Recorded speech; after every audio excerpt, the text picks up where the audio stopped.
بسم الله السلام عليكم ورحمة الله وبركاته وإذن سلامي دمانتينا عيد مبارك ميل كستو جوجتين وحيدن ليا عيد مبارك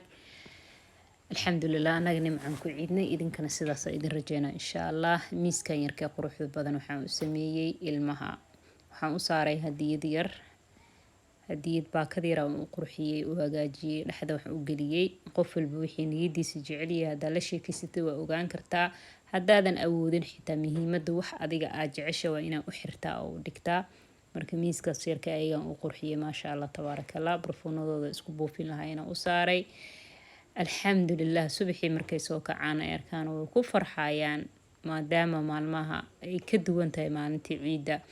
farxad gooni ayay ku sii jirta haddana farxadii hooyanimo iyo farxadii guriga ina adiga ayaa laga rabaa